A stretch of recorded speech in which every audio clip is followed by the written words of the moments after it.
Time for a bike rack or an old jumbo. I can put it in the back of my truck. It's only 100 pounds, which wouldn't be too bad. But I want something with better gas mileage, so I got the old Beast Prius. Now my dilemma is building a rack like this. It's a ramp style. They can either drive up on or pick it up and sit it on. Have a bar coming up to support it in the center. I could try to be fancy and do a full behind trailer. I mean, I'm already driving a Prius. I don't need anybody laughing at me having a trailer full behind it. I could do the awesome style of getting it up where the ramp comes up here and the bike is like that. That was that would get some good looks going down the interstate. People would be thinking I wrecked or something. But I'm afraid that whenever I was trying to get it back into the receiver, that never know I might bust my glass. That would be fun. So I think what I've decided to do, all the way into, if I done the ramp, a piece of 2x6 tubing all the way across, that's a lot of steel. Let me move you and show you how much wider that the bike is than the Prius. But what I can do, instead of doing the ramp style, I think I'm gonna put a bar that comes up and grabs here and grabs here. The strap it goes over top.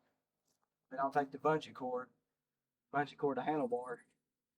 And that's not gonna put me much wider than the Prius. Now let's go to the junk pile and see what we can find.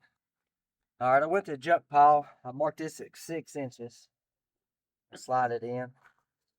So then I can take the bar, go straight up, put a little triangle there to give it some support. And once it comes up, I'm gonna cut this, open it up.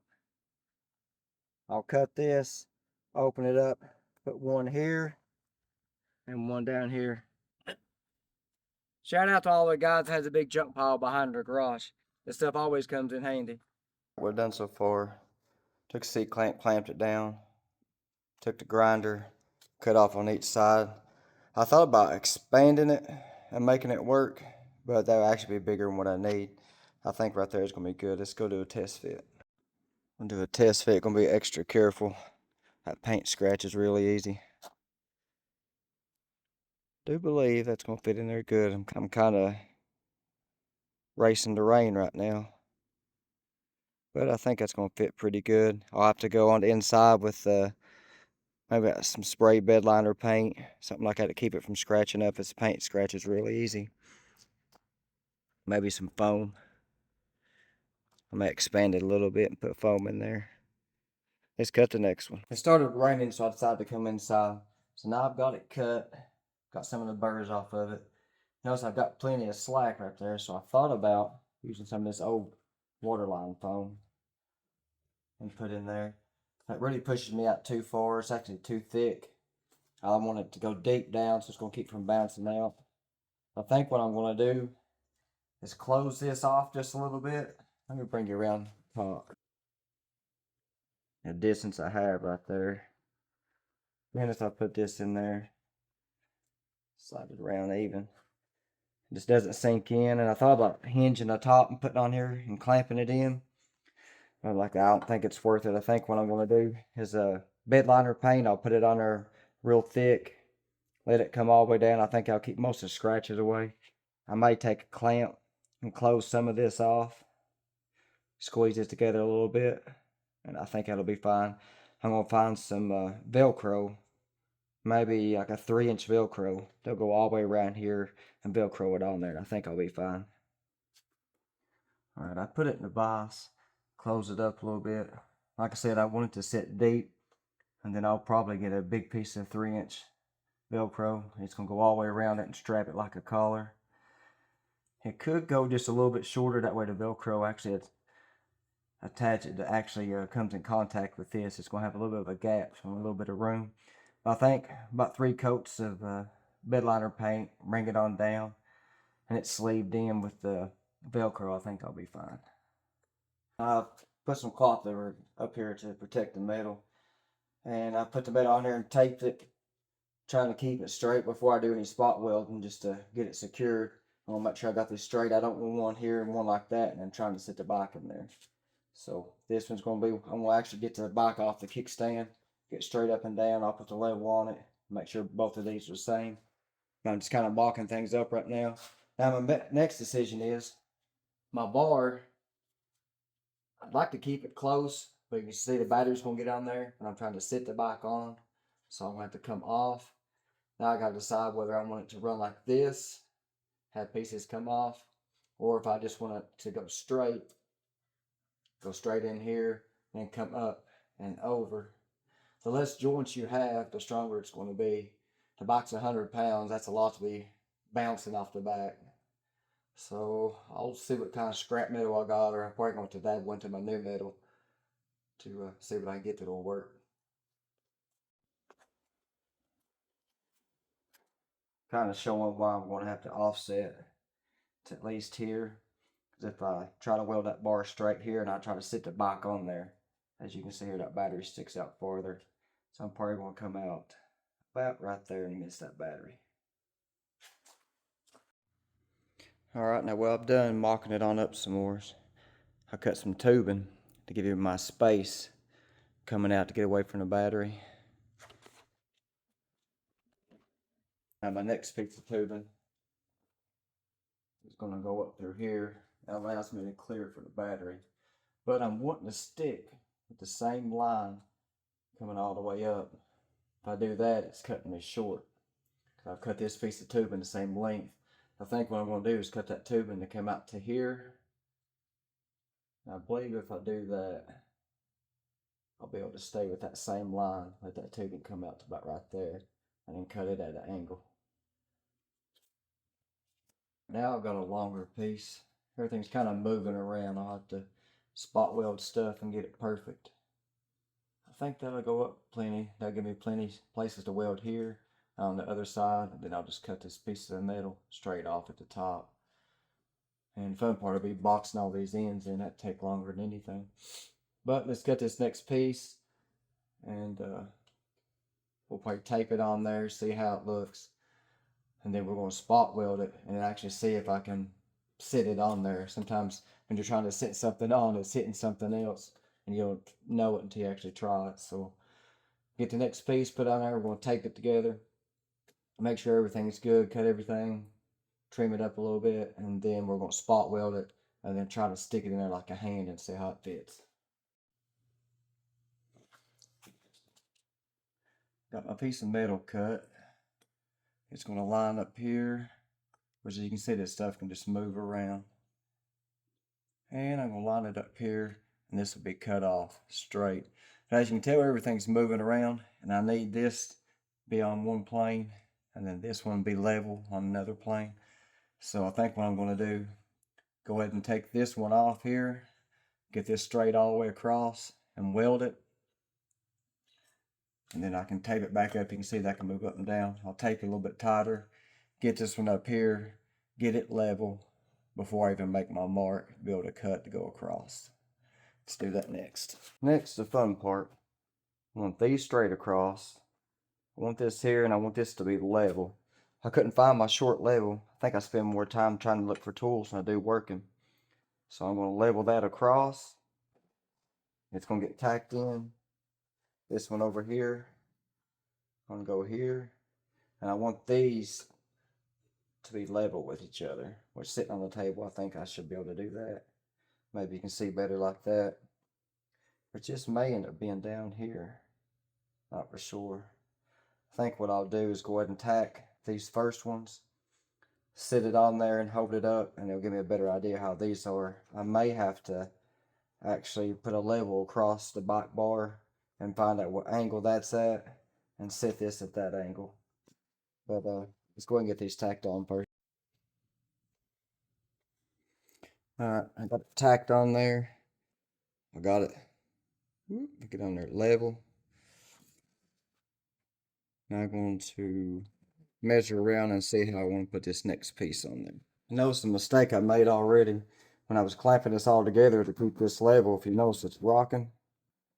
When these two were squeezed together, if you can see that, caused it to cant at the top. So now I'm going to have to cut this off and get these straight so they're straight across and re-weld it. I fixed the bars right here. Now they're straight. I've got a little bit of a lip right there.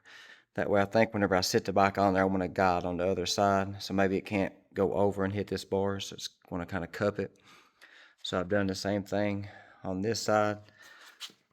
Now this bar here, I'm probably going to tack weld it. Tack weld everything while it's on the bike. I'll just cover it up so I don't get nothing on here. And then I'll be able to cut that bar straight across once it's done. And by having these lips here too, that's going to give me more to weld to. Because that's probably going to be the weakest spot here. This is a piece of conduit, so I cleaned it up really good. And I'm going to be welding it on the bottom and the top. Let's move on to the next stop. Right now I'm taking a marker, going through here and marking everywhere that I'm going to have to clean everything up, grind it down for a good weld. Got a little magnet holding it there. This is roughly what it's going to look like. It's running pretty close with it. Now let's go ahead and spot weld it together. Then we're going to mock up the bike and get our distance for the rod that's going to go straight down. Alright, I had it wrapped up. That way I protected the battery and stuff through here. I went through and made sure I didn't have anything grounded out when I'm welding on here. Even though it was just some spot welds. You just never know if it messes with electronics. So nothing was grounded out. I don't think anything was touching all the way through. So now let's start taking some of the stuff off. It's going to be rough. No, okay. I had to twist it to get it off there, and I was a little bit worried for a second. It is a little bit tight. I'm probably going to notch some of this.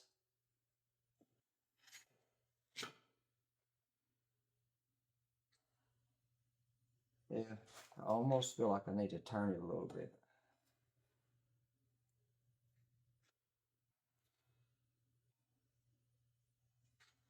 Bring it. So, might be some notching right here on the front I'm going to have to do around these ends, and I may actually take some of this and round it off so it misses right here. But that'll be some final touches. Now we got to go outside and mock up the bike and see what my distance straight down is going to be. Figured I better go ahead and weld it up. Instead of this tacked, it'd be funny. Be getting ready to sit the bike on it on my car, and then it falls off because I only had it tacked. Now I'm no expert welder, and of course I want this to be a flush weld. Right here, as my dad would say, you want as much purchase as you can get. That's a deep crack to go in. So what I've done, I've welded in there. I'm gonna let it cool off, and then I'm gonna weld in again. It'd be like having two wedges, or I guess a pyramid weld. I'll probably go back over this one and do a pyramid weld over top of it, and the same thing down in there. All right, now we're in the part where we're gonna be mocking it up. I took everything outside and started to mock it up. And I was like, well, that makes no sense. My driveway isn't 100% level. They have a little angle to it. So I brought it inside the garage so everything's level. I'm measuring at the bottom here. I want my tires to be at least 10 inches off the ground. I took the bike after I've put a bungee cord on the handlebars, and I've measured the center of the bike. So I've got my center right here. And that should be the best for weight too. She's got a motor on each end, battery in the center. So that should keep it fairly level. Now the next thing I'm going to do is got to balance the bike, and I've got to get it at least 10 inches off the ground so I can measure everything and mock it up. Got a kickstand on the bike so it's almost straight up and down. Went ahead and taped up the front brake, keep it from moving around so much. I got a bungee cord holding it to keep it turned, because the bike itself, if it was straight out, it would actually go wider than what my Prius is. So by turning it like that, that'll put me pretty close back in there. Now, got clamps. I got this mocked up. I let it dry naturally. I didn't put no water on it so it wouldn't be as brittle. I've still got to go through and put caps on it and weld those in. But I've got the bike pretty well centered in. The weight will be right here, and this bar here will actually just keep it from tilting back and forth. Now I've got to measure from this point to the bottom and add 10 inches. Next up now this ended up being 28 inches. I'm just going to show what I'm actually going to do, and then I'm going to do it off camera, getting it just set up, showing you. So now this is going to be square here, and then I want it level here. As far as I've ground all this down. I don't know if you can see it on the ends right here. They've got an angle, a chamfer in there. That way I can get these two pieces of metal right in the V, right in the wedge. Weld that first, and then I'll come back out and do another weld on the outside of it, just like I done on the part that's actually on the bike. And I know some people will probably say, why don't you just cut a angle there and put it like this? But I think what I'm going to do, I'm going to slightly move this in, just a little ledge there. I'm going to weld all the way around, grind this down a little bit flat, and I'm going to put a piece that goes straight up through here and weld that in. That's going to box that end in and weld here, and then I'll have a triangle coming in right there, a little brace. And I think that will be strong enough. I weigh 200 pounds, so when it's done, I'm going to get on it and bounce up and down. The actually receiver is rated at 200 pounds at the receiver. So if it can handle 200 pounds bouncing up and down, I think I'll be fine.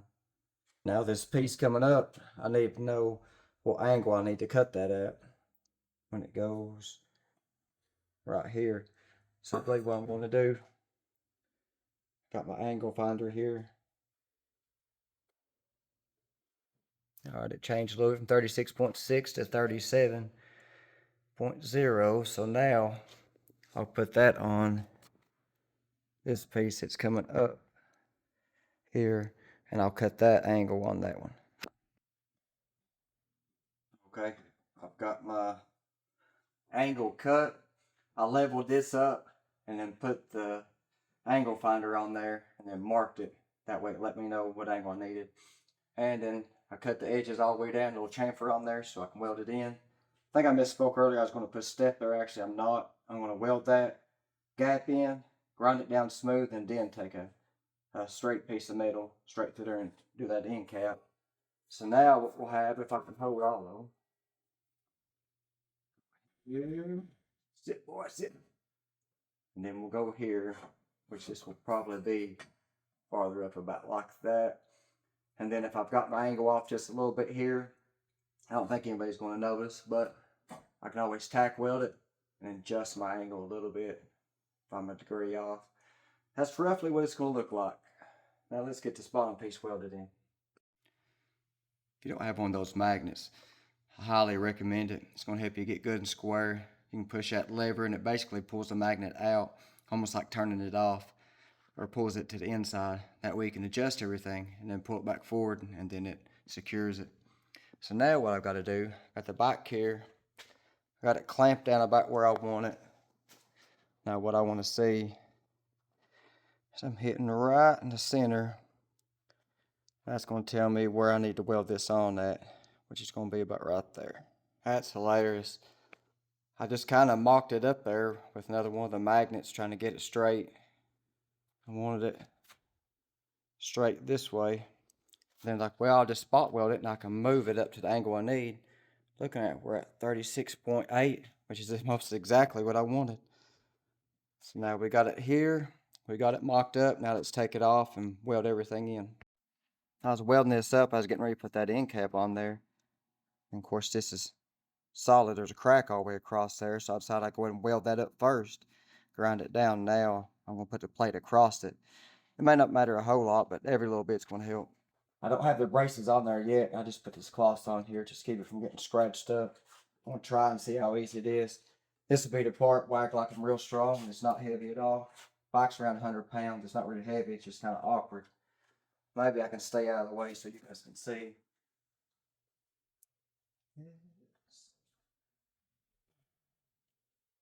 But right, gotta make sure you have the pedal here. I'll have that zip tied there. And if you'll notice there, it's going to be hitting. So I'll probably glue a pad in there. Maybe that'll kind of help with tension, help it stay on there.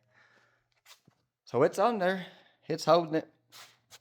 Let's put the rest of the braces on there and just give it a little torture test. All right, cut out one of my braces around this corner. That way it can sit flat all the way in there. I've marked the center of my tubing. I can spot weld the top and the bottom. And then once I get all the braces on there, then I'll take it off and go ahead and weld them in. All right, some quick spot welds. Some of the other braces I done. Put that one there. Put those two. And I started to put one there, but I was like, I think what I'll do is I'll cap this top, weld it in. Actually, I got a little hole right there I need to fix.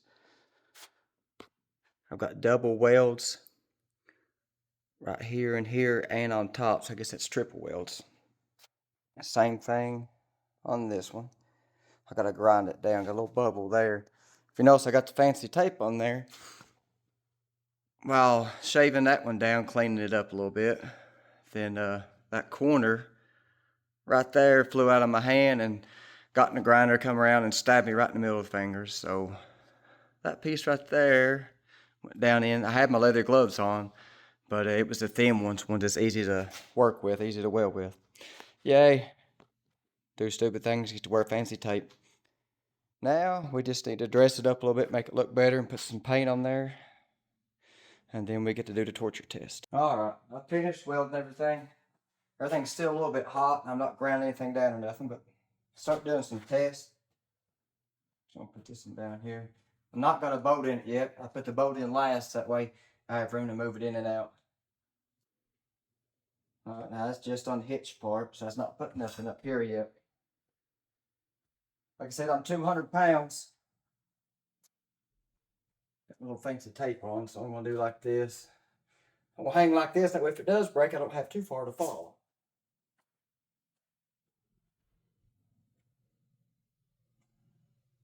Holding so far.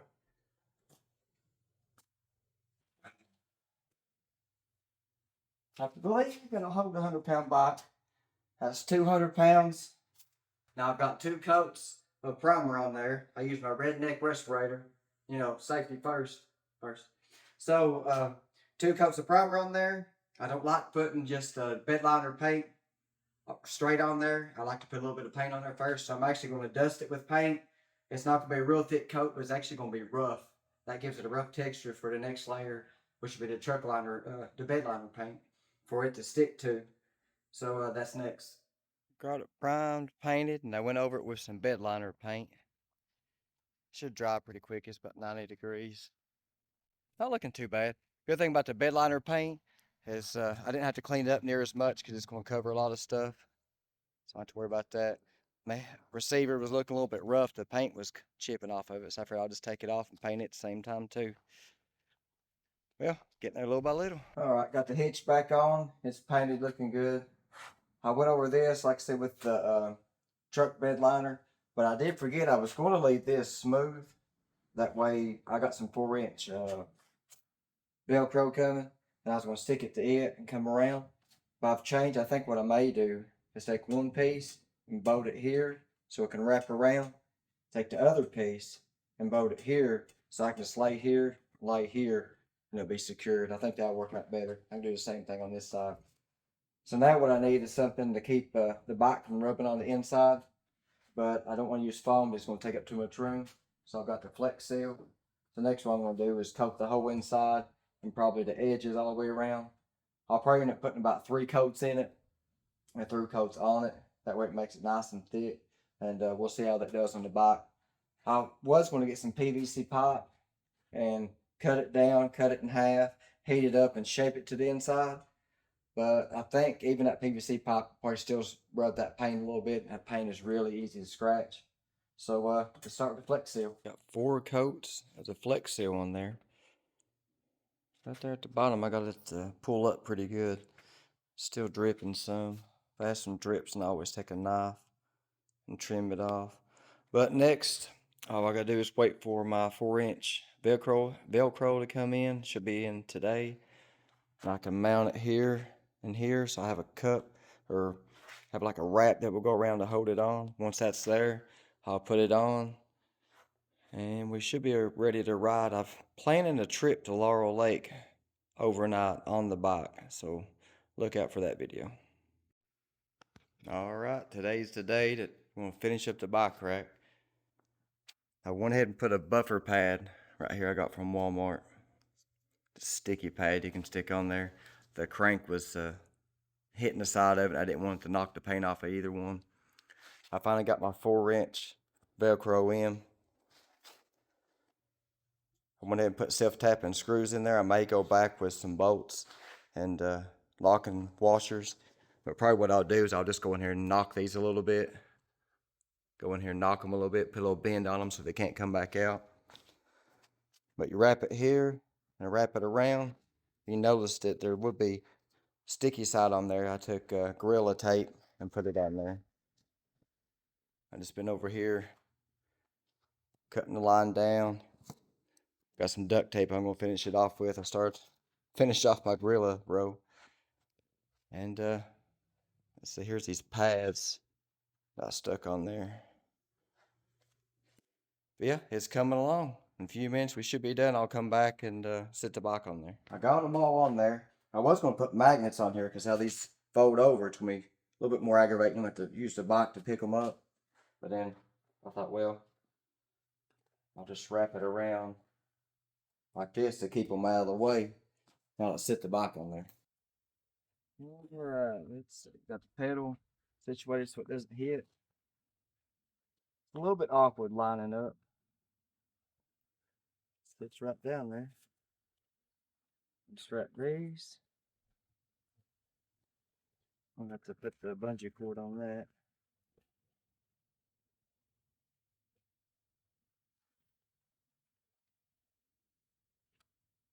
Roll the end there.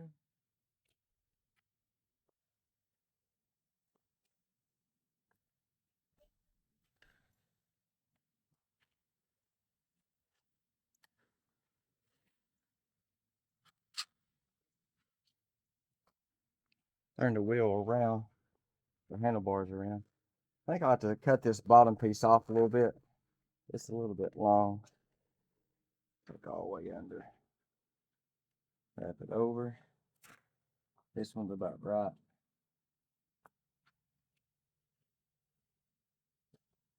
Got the bungee cord. This around.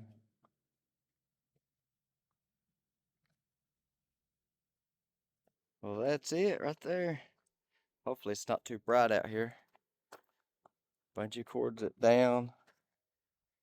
I still got quite a bit of room right there. I can get into my hatch still. I'm a little bit worried about the 4 inches of clearance right there. I may end up bringing it in, redrill a new hole, bring it in closer, so I don't have to worry about that. I'll do some tests here in a little bit and see. But I'm ready to camp.